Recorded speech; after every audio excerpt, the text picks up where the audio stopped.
Thank you. Thank you very much, Mr. Rogers. Obviously, this is a very important position, given that this is one of the most vulnerable populations that we have in the state of California. I'm going to reserve my questions for right now. We're going to open it up to my colleagues here. We're going to start with Ms. Leyva. Good afternoon, Mr. Rogers. Good to see you again. Likewise. I have a couple questions. The federal government's actions to decertify and remove funding from developmental centers indicate that there are some serious concerns about health and safety. Residents are not being protected from harm and abuse. This is a very sensitive population. I find it alarming and shocking. We talked a little bit about that when we met, and I thought you could maybe elaborate on how we can fix that problem. Yes, thank you very much, Senator. It was good talking with you just a day ago. One of the significant issues of our 4 developmental centers is the ongoing certification of the programs. I can tell you with confidence that each of our developmental centers and one state-operated program, Canyon Springs, are very, very focused on quality of services to our clientele. We have Fairview Developmental Center at this point in Costa Mesa, is under the normal scheduled federal review going on as I speak.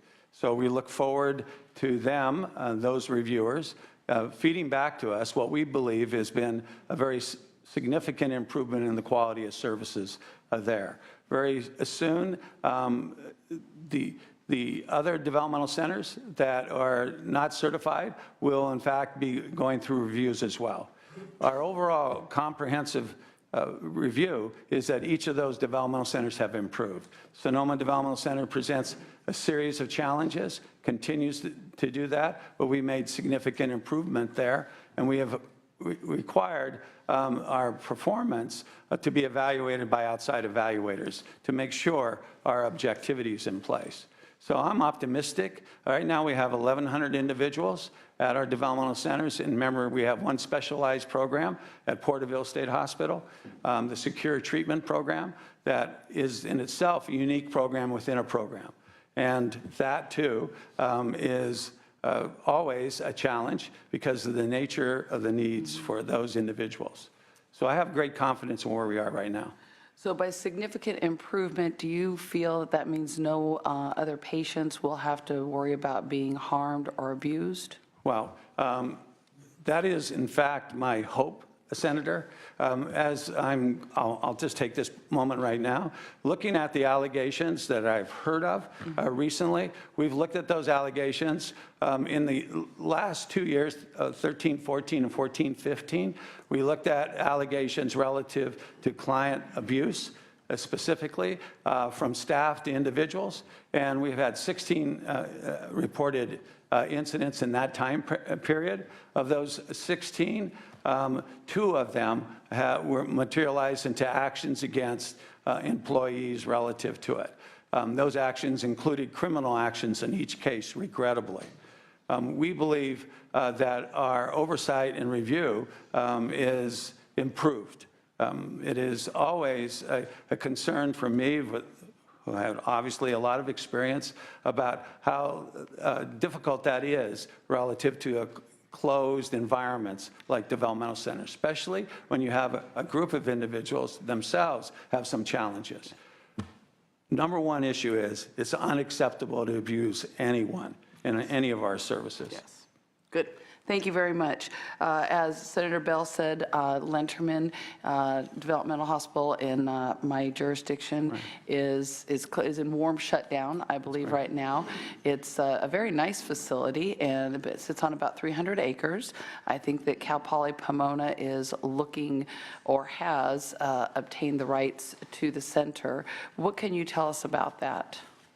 I think you just did an excellent summary. Congratulations. It's not an easy thing to do. Just to let you know what a warm shutdown is, because we had some very good questions as I met and better know each of your staffs relative to why does it take that many people to do a warm shutdown. In that regard, the complexity of shutting down a developmental center includes the physical plant and also it so happens, as you know, at Lanterman, as part of our agreement in the administration, is to continue a clinic in place that our families, and some of them are in the room, and our families had confidence as they were moving their sons and daughters into the community, that they still had the ability to return to Lanterman for continuity of service for that. That usually takes up a number of the staff. Our plant operations staff are on duty, but all of them will fade out at the end of June. And the 1st of July, that begins, just as you did a great job of summarizing. One other little note on that is a regional project that was at each of the other developmental centers that has to do with maintaining the transfer of individuals throughout the service system as they leave the developmental centers. We started that program about 20 years ago, and those staff will still probably operate not only there, but by a near regional center, because that continuity goes on for 3 to 4 years. Very good, thank you. I want to also thank you. I had some questions about money that had been returned and not completely spent, and I got a very nice breakdown of that, and it answered my questions, so thank you very much. One last thing, maybe not as much of a question as a statement. We talked about increasing the opportunities for developmentally delayed people in jobs, and just want to make sure that we keep moving in that direction and making sure that everyone can be gainfully employed, and making sure that that population isn't taken advantage of and that they're paid a fair wage for the work that they do. And if I can be helpful, we talked about that, if I can be helpful in any way, I would be happy to. Well, thank you very much, Senator. I want to add one more comment to that because I happen to see an extraordinary individual that has been recognized by this extraordinary individuals. Joe Saviar, who is in the audience, the Director of Department of Rehab.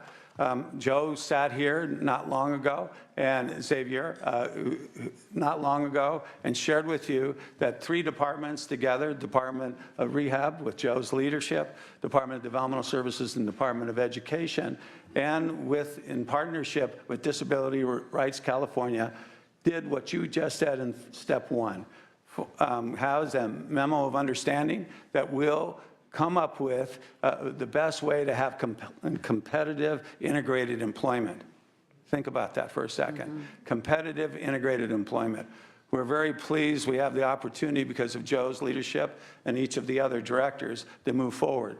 We are energized, so you will be hearing from us very soon relative to our plans of actions, how to implement that. I hope that follows the path that you were thinking of, Senator. It does. Thank you, Mr. Rogers. You're welcome. Thank you very much, Ms. Sleba. Our Vice Chair, Ms. Fuller. Well, as our discussion showed you, I'm a big supporter of regional centers. They've had tremendous challenges. I think people who work in or with regional centers, pretty much if they're surviving, are saints. And anybody who comes back from retirement to take on this situation with lots and lots of problems is to be commended. So I start out with that, and then I'd like to move to the tougher question, which I have only one, because you satisfied all the other thoughts I had in our discussion. But given the department's inability to correct the deficiencies at Sonoma's developmental center during the time that they were happening, shouldn't the department change its paradigm from one of trying to save Sonoma to instead working to choose to close the developmental center and move the residents into a community setting in an appropriate fashion? If not, why not? If yes, why yes? Thank you, Senator. First and foremost, the individuals who live at Sonoma Developmental Center now, about 400 individuals, our first priority is meeting their individual plans that they have there. And certainly their personal safety is the highest priority for us, as I've already inferred and mentioned. Having directed Sonoma during one tour of duty because of some issues a couple of decades ago, I'm very familiar with the campus itself and the individuals there. At this point in time, we're encouraged by the improvements we're making there as well as the natural part of continuing our services to them. We're also considering multiple uses for that service in the near future. At this point, we haven't yet shared all of that because it is still under discussion. As you know, the Health and Human Services Secretary, as part of her great leadership, Diana Dooley, created a series of task force. The first task force was on developmental centers. Part of that developmental center task force made very specific recommendations that I quickly just outlined. The next task force is the overall developmental services system task force. Will be addressing what I just shared with you. I think that is a very vigorous conversation going on from a great broad-based providers of service as well as recipients of service on the task force. I'm encouraged by that, and that can fill in the gaps as we come back to you really soon. So you're discussing and highly reviewing the process of being able to move more of your clients to, particularly in that facility, to in-home services. You haven't decided yet, but you're reviewing it closely and thinking about it? And let me just clarify that. So as part of the plan, it would include what is already naturally occurring, is that looking at the individual plans of everyone who lives in a state developmental center.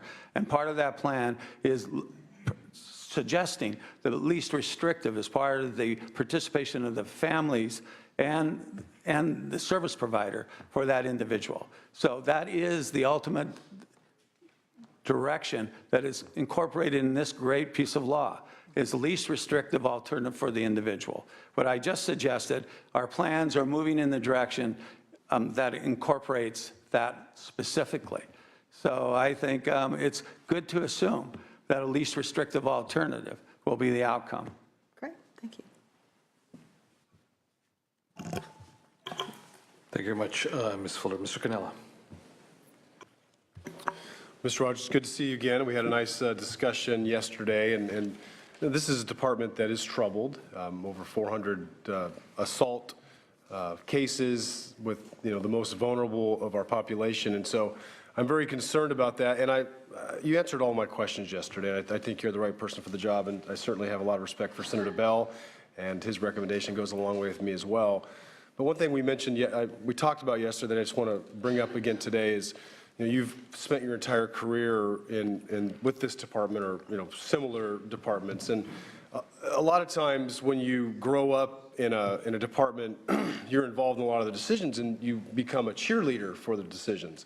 It's hard to look back and say, well, maybe we should have done that differently, or maybe that's a problem. You almost feel like you have to defend it, and really, in this case, we don't need a cheerleader for the department. We need someone that's going to go in there and really shake things up and fix the problems. So I just, again, want to get a commitment from you that you're going to look at look at the department from top to bottom, and really, even if it's with colleagues you once worked with, folks that you've worked with for many years, if there's a problem, that you're going to address it, because again, this is a very important institution. It really serves the most vulnerable, and I want to make sure that you're willing to do that. Senator, as we talked, I enjoyed our conversation. You were very candid and very specific, and you just did the summary of a very good conversation. I want to reassure you that I come to the service to serve the individual clientele, and that includes aggressively with every ounce of energy I have and experience. I have the advantage of coming into different programs just to do that. Not to be a director of a developmental center, but to take over a developmental center and bring it back into compliance. And with that comes everything you just outlined. My dedication is to the individuals and to doing the right thing. So I believe I have the energy, and free will is operational. Okay, thank you. Okay. Thank you very much, Mr. Cannella. Ms. Mitchell. Thank you very much, Senator De Leon. Good afternoon. Thank you for coming today and for the time you spent in conversation. I want to first acknowledge Senator Bell's testimony. So to have one of our colleagues come and provide us with a personal bird's eye view in terms of a working relationship was not lost on me. Your 45 years of service in this area is not lost on me. The fact that you have really overwhelming support from members of the legislature, to the advocacy community, to regional center leadership representation across the state is not lost on me. So I tip my hat to you. I do have a series of questions that I want to ask you, falling in these 4 categories. I want to talk once again about certification status, safety issues, disparity in services, and the ongoing conflict between the public investment that we're still making in the developmental centers versus community resources. That's something we hear consistently. I'm going to try very hard to be disciplined and not slip too deep into budget sub-3 committee questions, because I have the opportunity to talk to you about that then as well. Yes, looking forward to it. And discuss it we will. You say that now. No, I'm looking. But I am fortunate, I think, which is sometimes difficult in a term-limited environment, to have some history with these issues, having chaired Budget Sub-1 on the Assembly side for several years. And that's also kind of fueled some of my frustration as a legislator in getting clear answers to what appear and feel to me to be clear questions with regard to the department.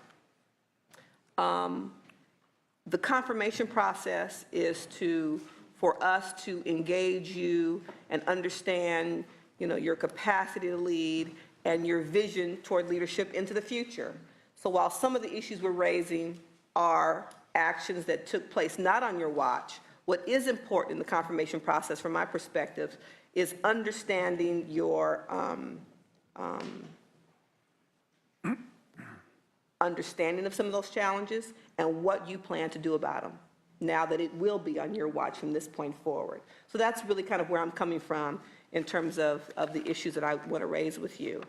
My colleague, Ms. Leyva, talked about the certification process, but I just need to dig a little deeper, recognizing the significant general fund hit, lack of federal support, and the loss of certification has meant to residents of the state of California and us as budget committee members.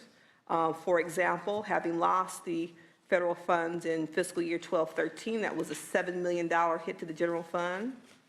The loss of federal funds in 13-14 was a $16 million general fund hit, because the general fund had to backfill those dollars.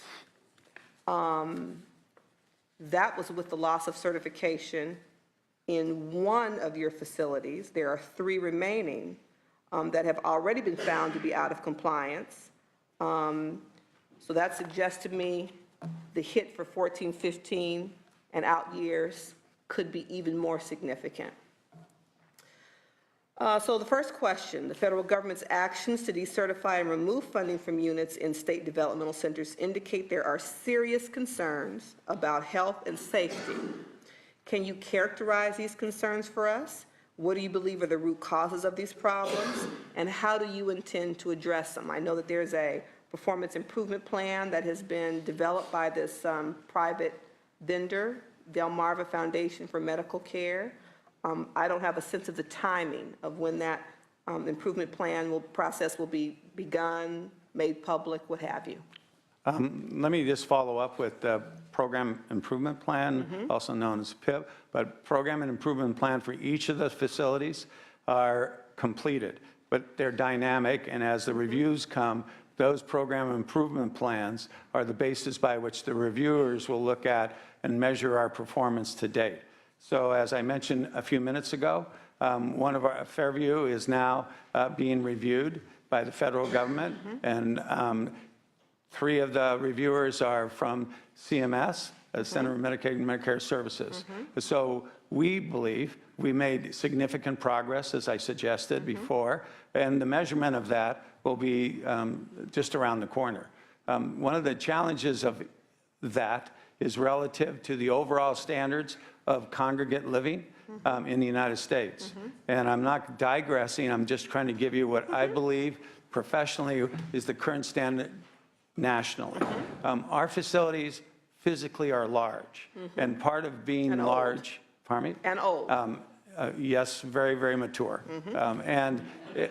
Part of that is that we've already sized them on utilization of where the individuals are going to live, giving the maximum amount of opportunities for the individuals currently at those developmental centers, but the facility plant is still quite large. That becomes nationally, and in California from our experience, my professional experience in that regard, as a difficult challenge to meet all the standards, because that living arrangement, natural flow of your life is compromised by a large facility. Having said that, I'm very interested, as we are, because a lot of work has gone to protecting the individuals and improving the environment. As this review comes, that's one area of measured reservation relative to whether we'll be successful or not. Okay, So given your measured reservation, what's the fallback plan? The fallback plan, when we receive what their input is, because it's more than just, as I think you really know, it's very specific because they know who we are too. Right. And they know we're not nonverbal. Okay. Right. And we want to have an exchange about what is the best outcome, is the utilization of individual plans for those clientele as they might move from the developmental center. Because that becomes the next obvious place we go. What I just said, in some people's minds, might sound controversial, but it is a constant plan of looking at that individual's plan. Where can he, she best be served, as we talked about before? And that is the driving force. So we're prepared to adjust what we're going to need to do and when we're going to need to do it based on that outcome. That sounds to me like a process that will very likely take longer than our current budget planning and fiscal year. And so what happens, plain devil's advocate, and let's project worst case scenario, and that the news from the feds that comes back is negative, what kind of fiscal implications will that have on the general fund this current fiscal year and perhaps the next? I think you outlined from the information you were sharing Last two. that amount of, it's approximately 45 to 47% federal reimbursement on the actual cost, and it'll be about the same amount that we're in jeopardy right now. So I could give you a summary of all of that. If that. Well, it would be more money. It would be more than what we've paid out the last 2 fiscal years because we're talking about additional facilities. Yes, but I was just talking about one facility there. Okay. But yes, you can assume that as well. So could that figure double, triple, quadruple? I do my best not to speculate, but since you I'm asked asking me. you to speculate. Yes, right. Yes, that's a possibility if the certifications don't occur. Which? A doubling or a tripling of that amount? Tripling, because then it's more than one developmental center. Because that's right, because these dollar figures were based on one. That's right. So that one's, let's say it's offline, we could lose the other 3, so it's that amount of money times 3. That could happen.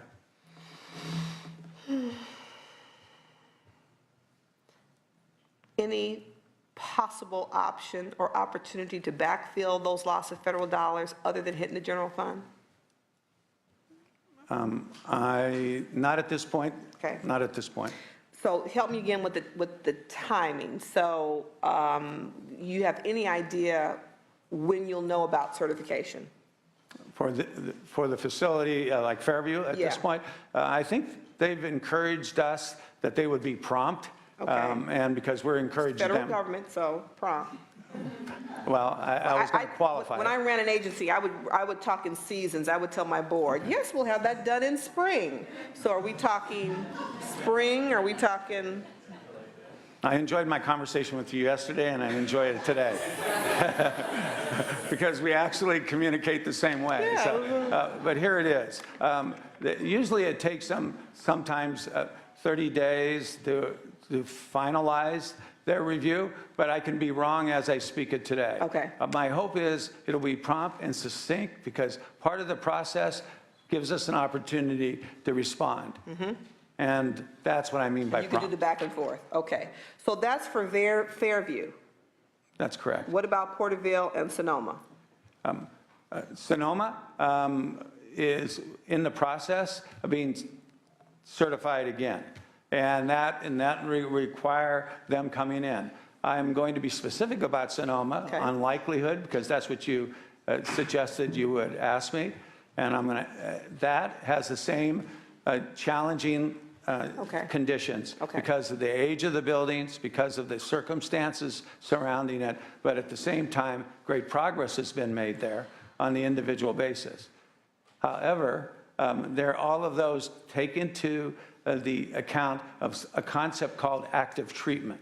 That's the bedrock decision on federal standards, that active treatment, one element of that is out, you lose all of your certifications. That's the standard. I don't ever argue with that standard. Nor should we, I think.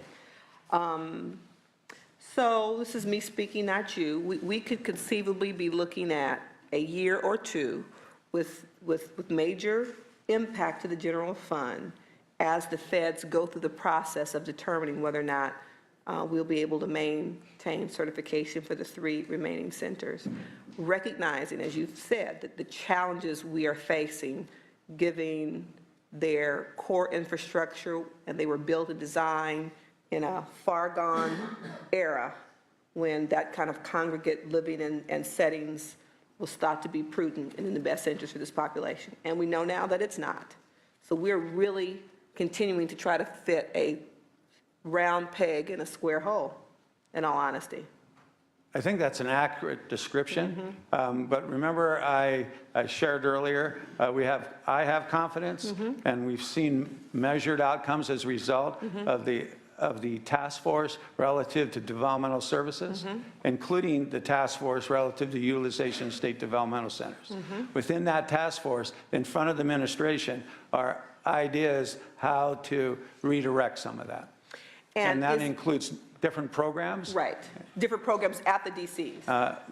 At and off the DC. Okay, is it fair to say that given the new understanding and core belief in terms of least restrictive housing setting possible, is it fair to say that based on your professional expertise, that there will always be a need for a DC to provide care for those who, for their own safety and in their own best interests, cannot be serviced in a setting other than a DC? My response to that is that there are going to be individuals who have severe needs. Let me just talk about those who have skilled nursing needs that would require a service that might resemble what a developmental center looks like, but in a different modern configuration. And the other part is, on the residential side, we have folks, as I've already testified to, that have severe behaviors that we have to come up with ways to addressing them in the best effective way, that including how we're going to pay for those things. Thank you. I want to move on to the safety issues. I appreciate the data that you've shared with us in terms of looking at the reports for the first 6 months plus the first 6 months of this fiscal year, and the number of allegations, and what OPS and the newly created kind of OLES that was created last year legislatively, what steps have been taken. The remaining issue for me, because it's an issue that's come up every year since I was elected to the legislature, are those group of heinous crimes, rapes, and abuse that predate this period that we have been measuring, that you've been following up on. You know, the challenge I've experienced in the budget subcommittee process, and a number of my colleagues, where we've asked the question and we just couldn't get an answer. What have you done? Where are the people? You know, how are we protecting the civil rights of the residents? And so can you give us a sense, going back, admittedly before your time in leadership here, as to the outcome or resolution of those older cases that predate fiscal year 13-14, which is the data you shared with us? Those cases that have been reported broadly in the press and have come before this legislative body at least 4 years now that I've been here, probably longer.